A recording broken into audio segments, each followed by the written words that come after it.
Thanks for tuning in to the Spread Your Wingspan podcast. I'm Sarah. And I'm Jenny. And we're your hosts, two friends who immediately bonded over our secret smut addictions. So join us as we journey together through our favorite romance and fantasy stories and discuss all things kinks, female pleasure, taboos, and more. Make sure to check out the show notes for any spoiler alerts and content warnings. We're happy you're here. Let's get to today's pod. Hi, Sarah. Hi, Jenny. How are you? I'm doing all right. How are you? I'm good. I'm looking forward to our discussion today. Me too. I feel like we've been hanging on to this for weeks, 3 weeks. We've been uncharacteristically patient about this, I would say. Very uncharacteristically patient, that's for sure. Like, if you had gone back 6 months and said there'd be a new Sarah J Maas book out and we would be able to not talk about it together for weeks, I would be like, that's impossible. Agreed. And I guess that sets the table a little bit for our discussion today. Yeah, it's gonna be juicy. We get some meat to chew on. No, we don't have meat to chew on. We have jackfruit to chew on. Sarah's vegan, so I will try to reduce the meat references. I chew on the metaphorical meat. Yeah, we don't want to spend too long on this, I don't think. No, because I think we'll get frustrated. We will. I guess, well, first of all, welcome to the Spread Your Wingspan podcast, everybody. This is our, first official book episode. Yes. We recorded our intro last week. Yes. And as we said last week, this is not a Sarah J Maas podcast. However, her books were integral to the beginning of our friendship, and obviously she is the most prominent name in romantasy right now, all over Instagram and TikTok.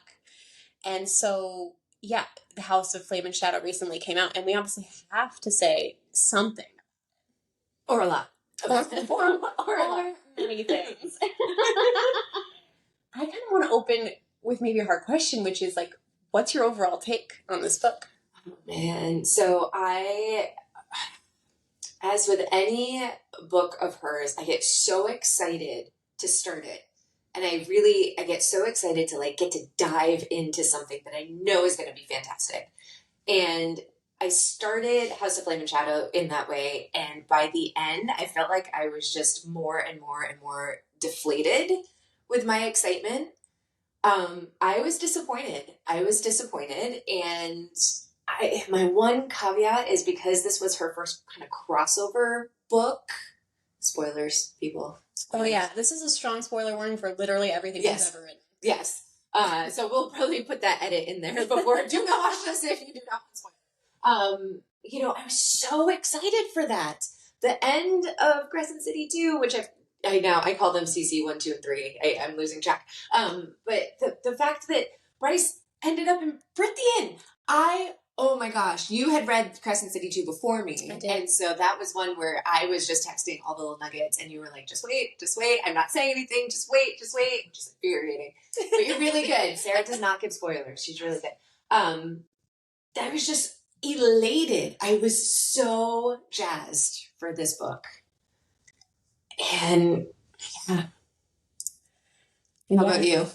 Well, firstly, I want to say that one of the opinions I've seen out there on the internet, because I've been doing lots of Redditing and reading and checking with other people's opinions, is most people feel, or lots of people feel, that the end of House of Sky and Breath, which was a banger, if you've seen our Instagram, you've seen my real-time reaction to it, and I lost my mind, was ultimately a marketing ploy to get pre-orders for House of Flame and Shadow.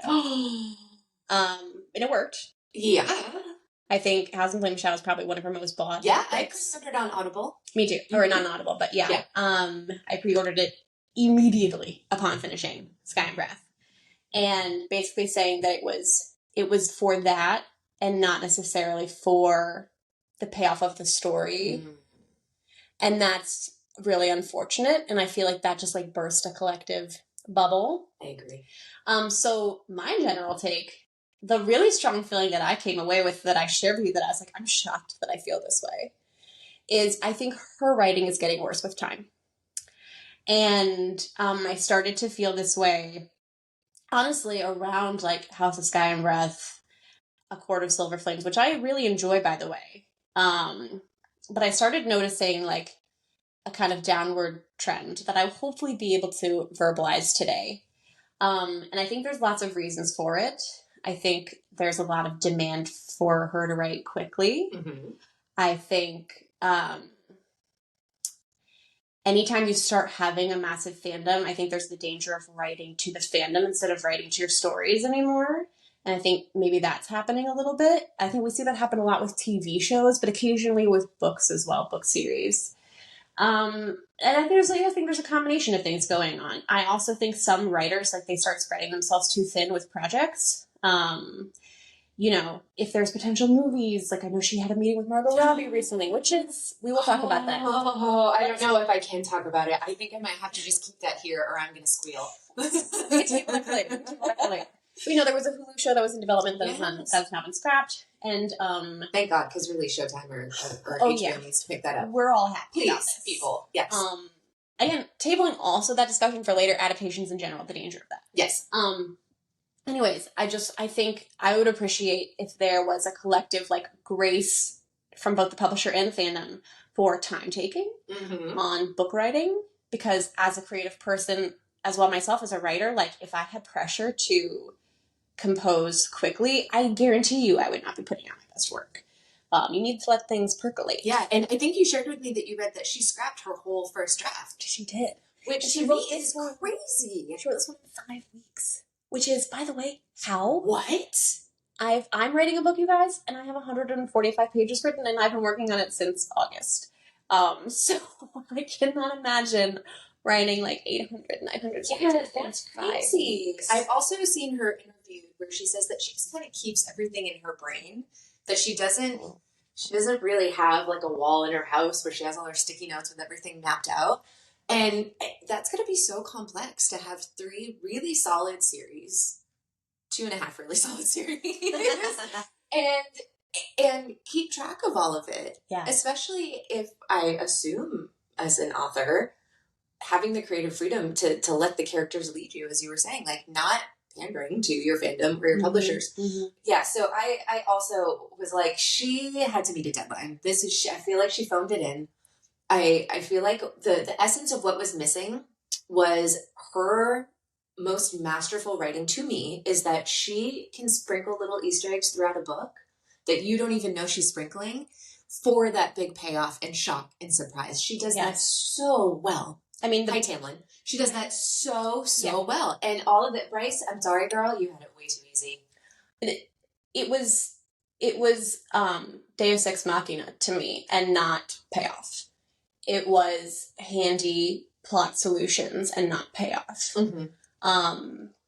I think the most masterful example of that is Throne of Glass. I think that series, it's like occasionally clear to me. I've reread it thrice. And so I've had a lot of time to think about it.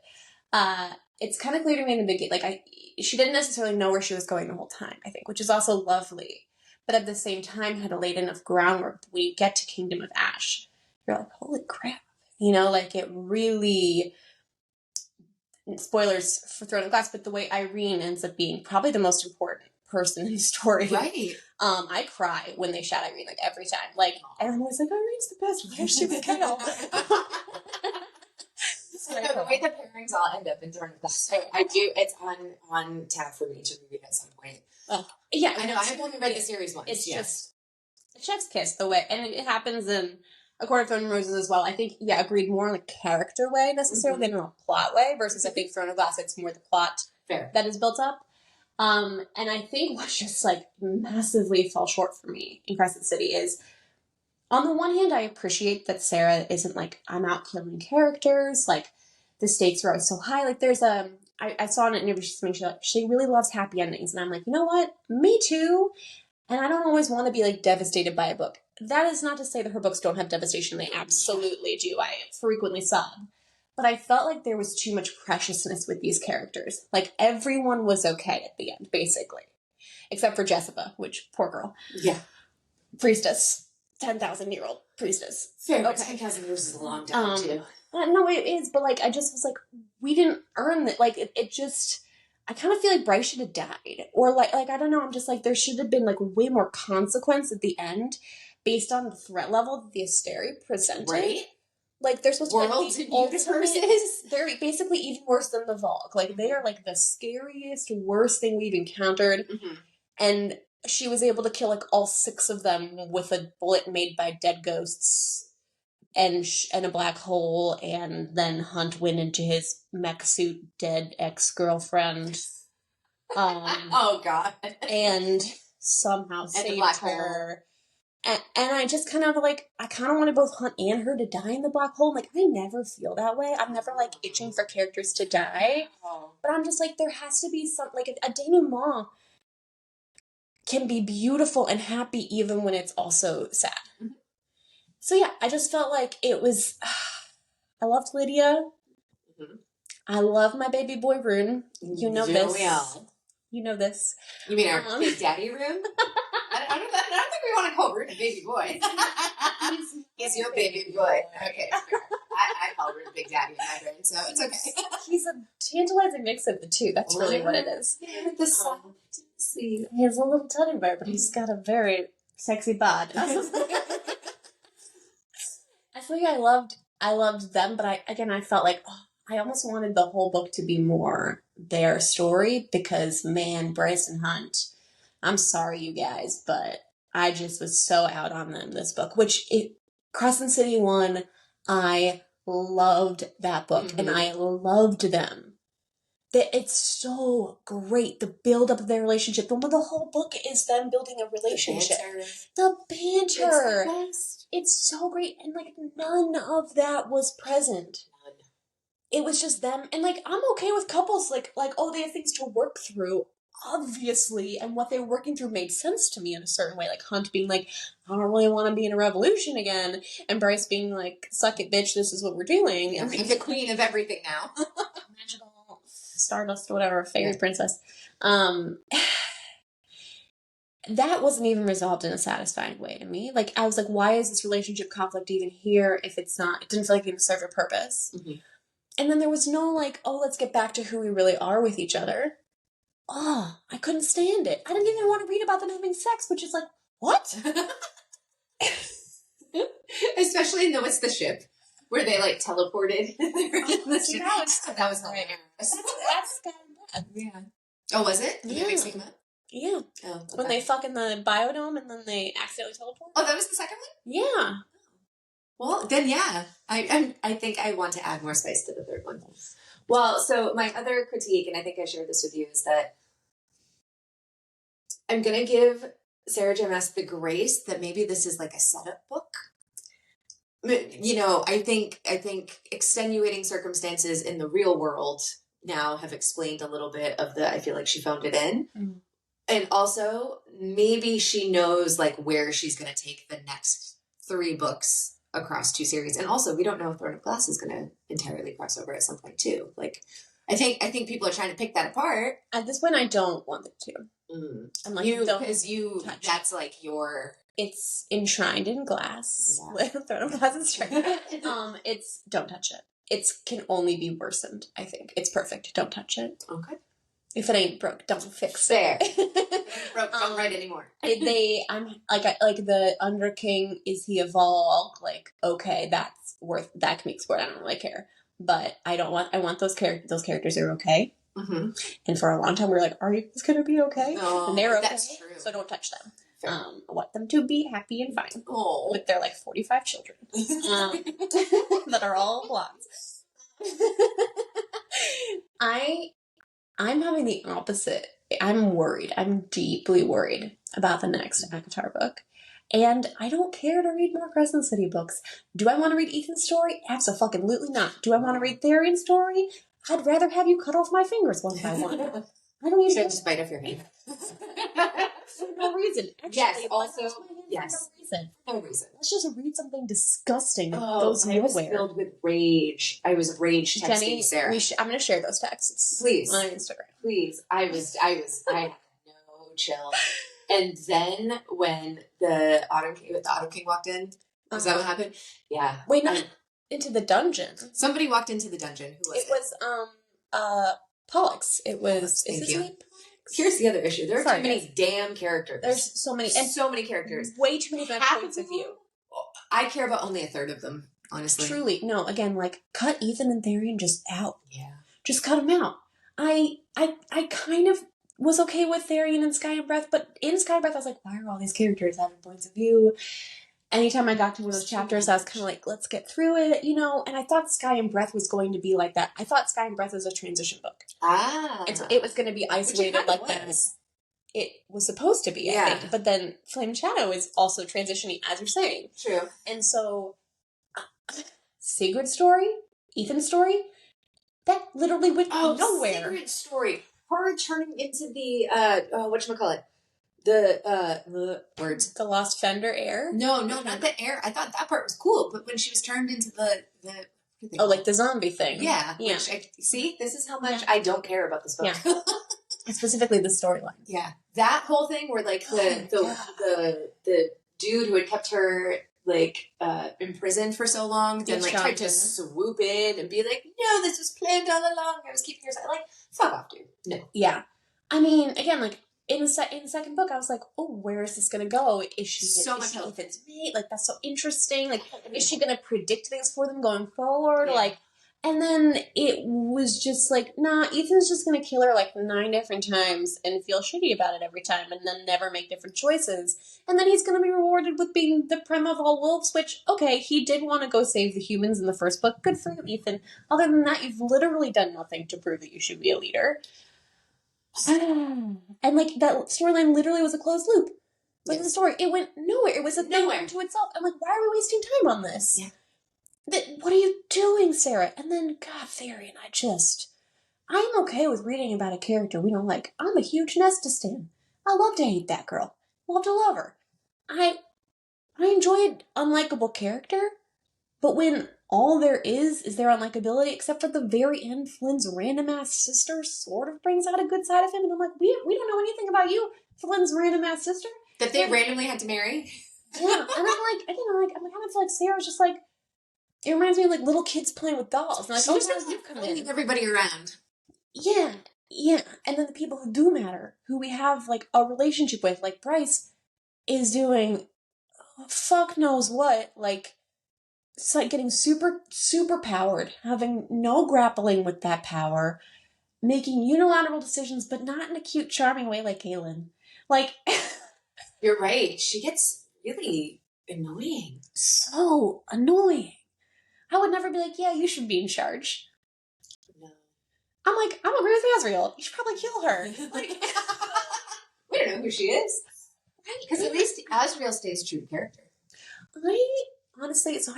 Here's a hot take. I don't love Asriel. I loved Asriel in this book. I was like, okay. When he hugged Nesta and was like, Nyx is waiting for you, and like getting her to like come back from wearing the mask was like, that got me too. Asriel. And most of my bad feelings about Asriel do come from the bonus chapter of A Court of Silver, which I have. I know. He's a real fuckboy. Like a real fuckboy. But I kind of like fuckboys. If he's redeemed, if the next Avatar book is either Elaine Lucien, which, by the way, I ship them. Asriel should get his fucking mitts off that girl. Or Asriel POV. Mm-hmm.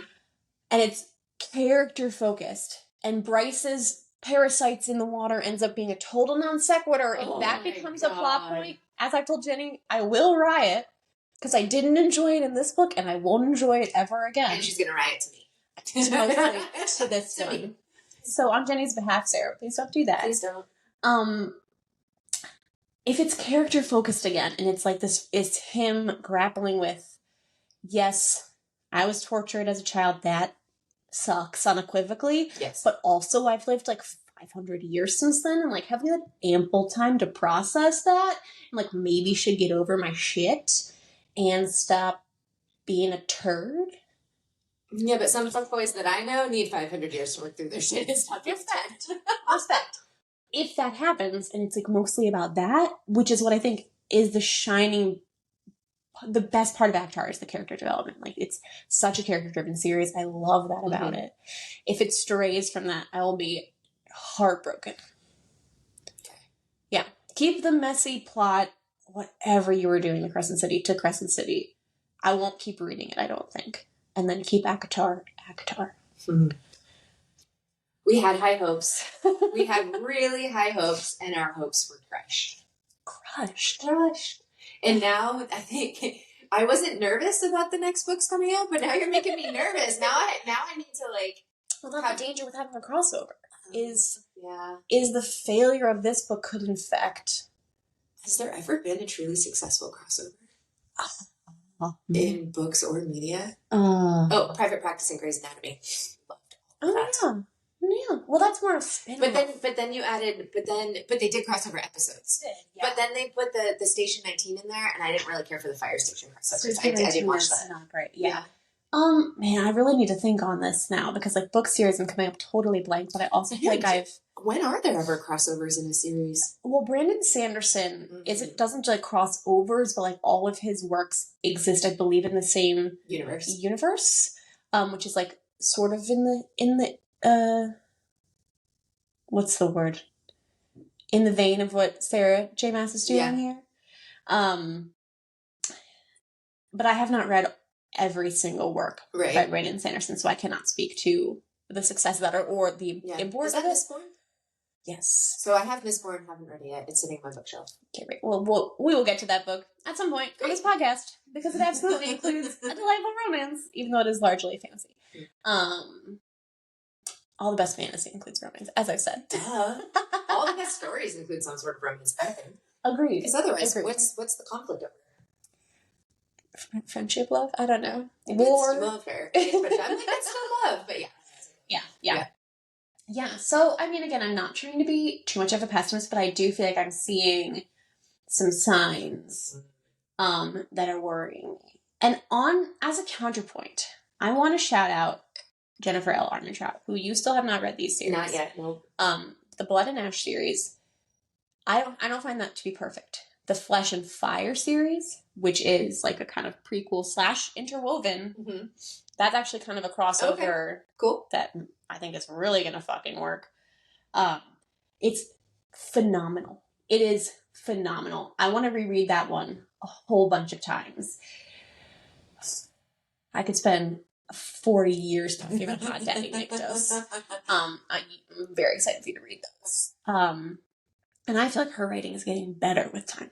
Better. Like it's really, I feel like she's really understanding what she's doing as more time is passing. And her quality of writing is getting better. And I'm just like, hell yeah, it's so exciting. Cool. And so I feel like that's, if you need a little antidote, you need a little hope. And again, I hope that the publishers and Sarah like are hearing the reader's criticism. I know a lot of people really love this book. That's great. I'm happy for you. I'm so happy for you. I wish I did. I'm not really here. I'm not happy to hate on things.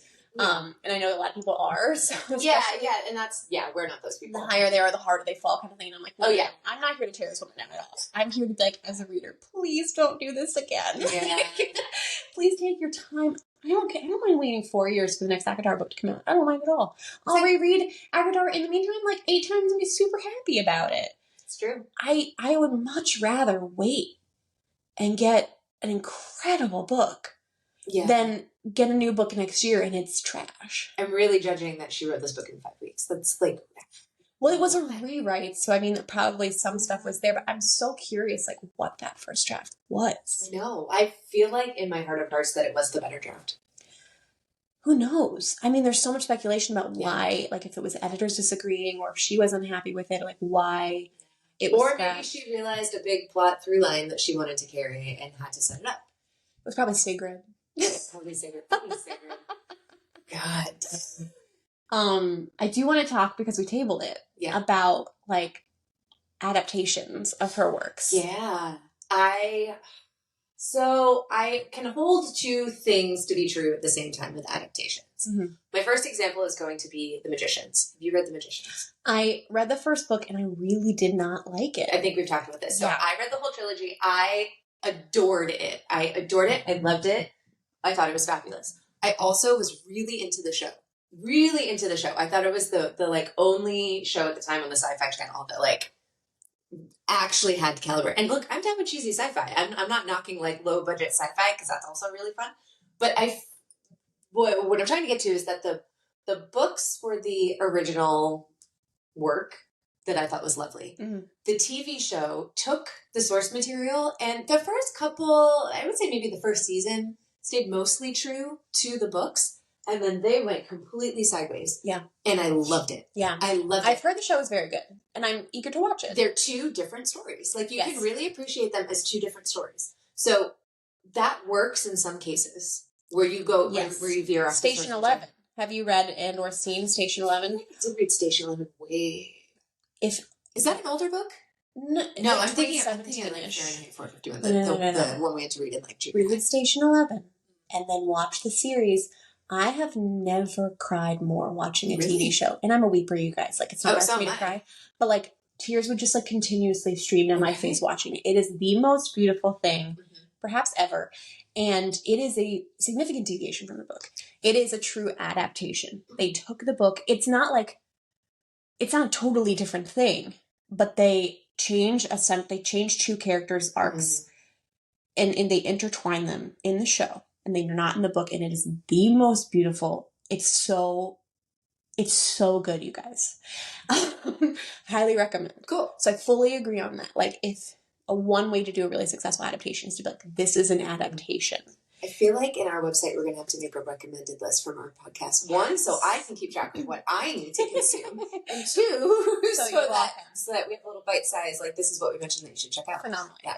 So my other point about adaptations is I used to get really mad when they would try to make a book adaptation into a short 90-minute movie, because that Correct. never works. It So needs the to be a show. advent of Netflix and all of these big studios taking the time Mm-hmm. to make these, even if it's a limited series, like what's the Nicole Kidman one? Not Pretty Little Liars. Yes, no, not Pretty Little Liars. No, that's the ballet one. It's not ballet. That's like teenagers getting murdered. Oh, Pretty Little Things is the ballet one. I guess so. But That's a different one. The one set in Monterey that was. I know. Why was can't I think of the title? they made like an 8 or 10 episode series out of a book. That's how you have to do it. Right. You have to do it if you're going to. Unless it's a novella or a short story, a la Yeah. Arrival, in which case that worked really well as a movie because it's a short story. A short story. It's a short movie or feature length. Decent size movie. Yeah. Oh, speaking of adaptations, Dune. So excited. I booked us tickets. I'm going a on week and a half Friday. from now. Excellent. Grant's going out of town, so I had to wait. I'm very excited. We'll discuss that. Yes. How late in private. But maybe on the podcast. Who Maybe. knows? We can First- throw a little speaking sci-fi of into fantasy. First movie. Excellent adaptation of the first half of that movie. Yes. It is fantasy. We're going to talk about fantasy, you guys. So, yeah. The other kind of adaptation I like Mhm. is when it is word for word pure adaptation. And that almost Yes. never happens. It almost never happens. If you like Avatar The Last Airbender cartoon and then you saw the live action movie and live action show, I'm one of those people who I'm watching. I'm like, that's not how it happened in the book. And that's because it's not different enough. Wait, it was a book? Or sorry, that's not how it happened in the original show. Oh, It's okay. But like, you know, I was like, wait, did I miss something? but no, that's me. Okay, I'm like, yeah. that's not how it happened in the book. Like, I'm one of those people. Where it's like, again, but watching Station 11, I'm like, I don't care that that's not how it happened in the book because this is amazing. Like, if you're going to make it different, it better be better. Did you watch Bridgerton? Yes, but I've not read, nor do I care to read. So after watching and loving the first season of Bridgerton, I am very excited for the next season to come Me out. too. Very excited for that. Also adore the actors that play both of them. Yeah. Nicola Kaufman Incredible. is Incredible. amazing. After watching the first season of Bridgerton, I was like, we talked about this last week, I used to read those really fluffy romance novels. And I was like, okay, is it Julia Quinn? Sorry, guys. We'll fact check that Yes, later. sorry. I could totally be making that up. Excuse me. Super fluffy. I really enjoyed them. I read the first 4. I read half. I think that's half. Yeah. However many letters that is. Really enjoyed them. The one that is like a spin on a Cinderella story. And now I'm forgetting which brother. Because, each book each is sibling. one of the Yeah. sibling stories. That one I really thought was a fabulous Cinderella. Because I've been afraid to read them based on some reviews that I have read, so I haven't. It's especially tough. because the one plot point is really not great. The non-consensual insemination attempts that happen in season 1. I've read that part in the book is also a tough hang. Yeah, I mean, I think you just have to have your intelligence hat on and take Sure. it for what it is. Sure. Yeah. But that put me off. And additionally, like, I'm so obsessed with season 2. I like that plus. Love it for you. Yeah. I'm so obsessed with season 2 of that show. I rewatched it many times. Thank you for that, Netflix, by the way. Yeah. That's kind of like my husband would come home from work and I'd have it on. I'm like blushing. You just got your popcorn leaning closer and closer to the screen, like, yeah. Watch this again. In the bath. And shout out to Shonda for taking the things that are not even slightly, that are problematic in the books and reworking them for the series. The inclusion of representation in characters, not just they're all white. Milk with toast, kind of just like characters. So, talking about ways that we can improve adaptations. Absolutely. I think that was a stunningly beautiful, beautiful thing. So all of that is to say, circling back to the topic. Let's bring it back. I would be very nervous, as I think many people are, to see. I'm completely split on this. Part of me is like, I absolutely want to see this brought to life. And the other part of me is like, I know it's not going to match what the movie in my brain, right? Which is perfect. Again, doesn't need to be changed at all. And so, I think, and again, I'm concerned. I'm like, if she gets on the George R.R. Martin train where suddenly writing for all these shows becomes more important than writing the books, that's not great. Yeah. And also, can we have Margot Robbie play Bryce, Aelin, and Farrah? Because she's too old to play all of them. I think she's producing and not playing. I honestly hope she's producing. If she's a character, I think it would be like more Amarantha, Maeve, or Morrigan. Yeah. Kind of like one of the although Morrigan's still kind of young looking, but still like one of the more older. And I honestly would love to see her play someone evil. I think she'd be a great Amarantha, actually. Yeah, have you seen her be Harley Quinn? Like, she's unhinged. Yeah, unhinged is fine, right? Yeah. But yeah, producing, because obviously, again, she produced Barbie. You guys, we're obsessed. And also Saltburn. Yeah, she's producing. So she can kind of run the gamut here. Yeah. So obviously we love that. And again, I don't know if a movie, what would the movie be? What's being adapted here? There's so many questions. Were they just meeting because she likes these books and is a fan? Possibly. Yeah. So I think, no matter who they cast, for example, we're going to have issues. Things like that. There's just so many. Do we have to? Can we just enter it going what? This is just going to be. Is anyone hot enough to play Rhysand? Yes. And Henry Cavill's booked. I actually wouldn't cast him as Rhysand. Have you seen the model? I think I sent it to you. The model that did one of the Night Court balls. I thought I sent him to you. The one with the hairlock in the front. Maybe Jennings Brower, I want to say his name is. Yeah. I mean, there are. So yes, I do think there are. Okay. But still, somebody out there's going to be disappointed, right? Well, somebody's always going to be disappointed. And then are they going to cast actually people young enough? Farrah's supposed to be 19. True. And I feel like they're going to cast a 28-year-old, etc. So there are these things that I'll be able to pay. Well, I think how is the magic going to look? All of that. Well, they're trying to make it now and not 20 years ago. Because I think magic and CGI and effects have gotten really good. Although 20 years from now, we're going to be saying, I'm so crappy. Why did you have to do that? But to be fair, I am still going to be reading this stuff when I'm 60, so.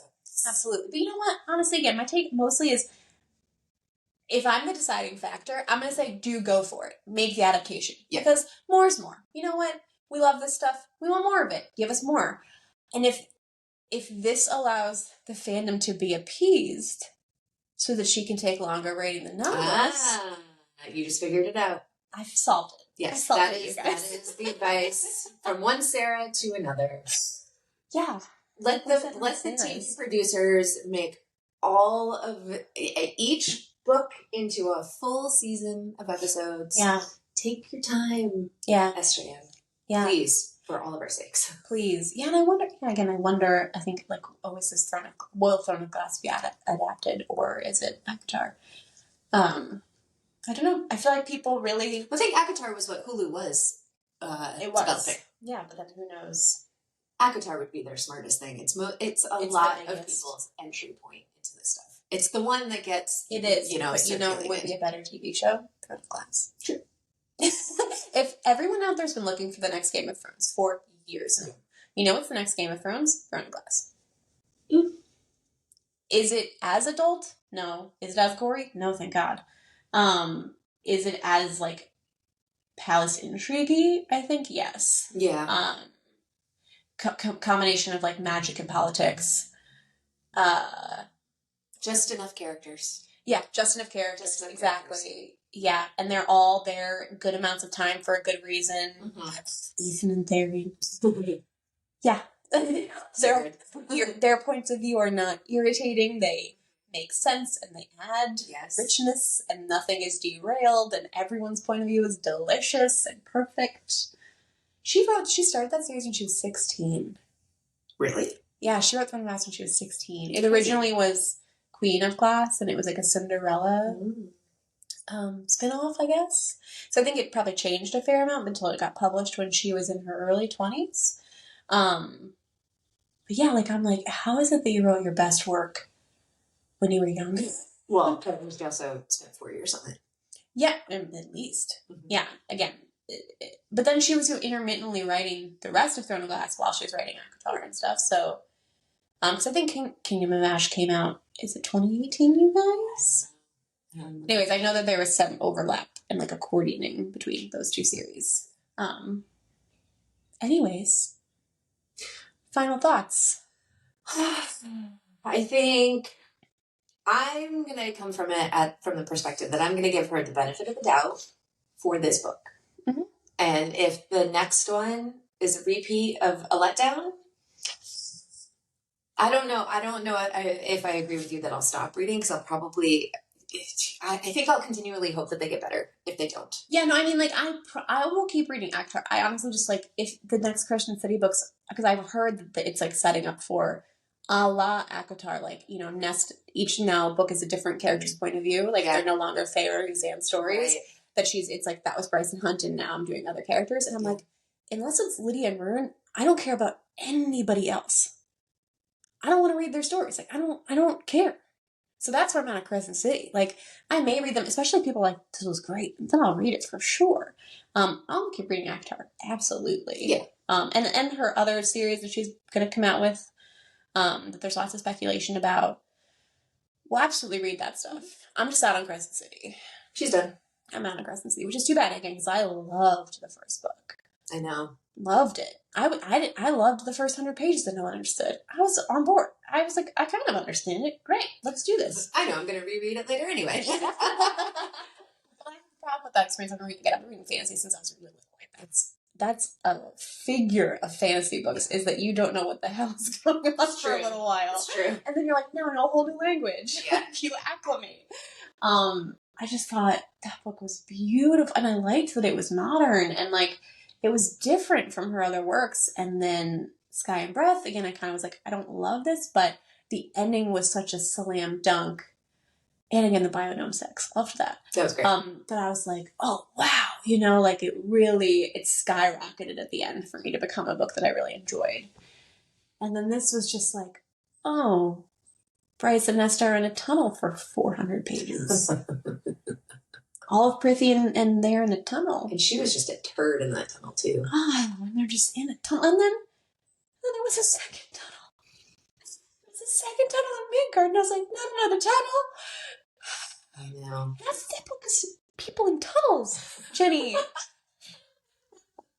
want to be reading that. I'm not a mole rat. It's true. We're not mole rats. Get out into the sunshine. Yes. I don't need explication in the form of cave paintings that you're then interpreting to me as a reader. Like, this is the world's most boring art history class for a culture that doesn't exist. Things.